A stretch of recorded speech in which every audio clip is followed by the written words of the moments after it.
Une femme qui pense que le meilleur moyen de réussir dans la société est d'être belle ou bien maquillée est une femme qui n'a rien compris à la vie. Celle-là s'assimile à un vulgaire objet de décoration.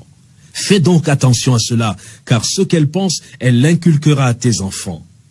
Si tu demandes à un chien d'éduquer ton enfant, ne t'étonne pas de voir ton enfant marcher à quatre pattes. M'a souvent dit ta grand-mère. Ton épouse doit apprendre à tes enfants le sens des efforts, le sens du travail, notamment à tes filles.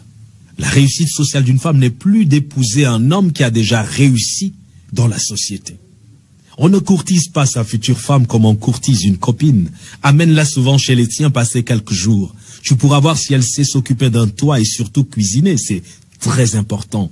Un repas concocté par son épouse vaut mieux qu'un plat de restaurant. Là-bas, on ne sait pas qui cuisine ni comment on fait. Évite une paresseuse obsédée par son enveloppe extérieure, qui passera plus de temps devant un miroir qu'à veiller à la salubrité de son foyer. Pour savoir quel type de bosseuse est une femme, regarde ses ongles. S'ils sont longs et aussi lustrés qu'un meuble du palais présidentiel, dis-toi que celle-là n'a jamais tenu un balai de sa vie. Aussi, choisis ton épouse pour ses rapports avec ta famille. N'admets jamais dans ta maison une femme qui va mettre une barrière entre toi et tes frères et sœurs. Choisis donc une femme au grand cœur. Chez nous, ce n'est pas deux personnes qui se marient, mais deux familles qui s'unissent. Nos familles, là, sont parfois insupportables. C'est comme ça. Il est important de savoir si elle sera capable de supporter les caprices de ton vieux père et peut-être le rejet de ses belles-sœurs. Si dans nos coutumes, lors du mariage, la mariée porte une corbeille ou une haute trouée, ce n'est pas pour rien. Cette corbeille représente son cœur. Elle devra y mettre les vicissitudes du mariage. Et comme il est troué, il ne se remplira jamais. C'est ainsi que ton épouse doit être. Si certains mariages durent, c'est pas parce qu'ils ne connaissent pas de difficultés, mais parce qu'on a bien choisi son compagnon, on le supporte mieux.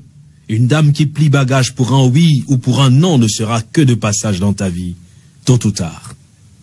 Une rivière qui déborde à chaque pluie fait fuir les campeurs, disait l'aïeul. Observe les gens et les lieux qu'elle fréquente. Si elle passe sa vie dans les boîtes de nuit, des débits de boissons entourés de fêtardes, tu peux à peu près te faire une idée de celle que tu comptes mettre dans ta maison. Un poisson qui provient d'une eau empoisonnée n'est pas bon à manger, m'a souvent dit mon grand-père. Elle devra faire de tes problèmes les siens, et pas une qui prendra ses jambes à son cou dès que le navire prendra un peu d'eau. Le mariage a des hauts et des bas. Si elle n'est pas capable de traverser toutes les situations avec toi, c'est une opportuniste dont il faudra te débarrasser. À ce propos, ne dit-on pas chez nous que lorsque tu adoptes un chien, tu adoptes ses puces? Si elle ne voit que les bons côtés, fuis. Pour être fixé, fais-lui part de temps à autre de certaines de tes difficultés, juste pour voir sa réaction. Enfin, choisis-la pour ses ambitions. Ton épouse doit être capable de te pousser vers le haut. Elle doit non seulement être une incubatrice d'idées, mais un soutien dans tes projets. Tu dois savoir te dire quand un projet est bon ou pas. Évite de prendre quelqu'un qui va constituer un fardeau. Qui, lorsque tu feras le bilan de ta vie après quelques années, ne t'aura pas aidé à progresser. Car vois-tu, on ne construit pas sa vie pour sa femme, on la construit avec elle. Bref, pour le reste, elle apprendra, car le mariage c'est aussi une école. Ne t'attends donc pas forcément à trouver une femme qui réponde à tous ces critères, mais qui sera apte à s'améliorer. Tiens compte de mes recommandations, mon enfant.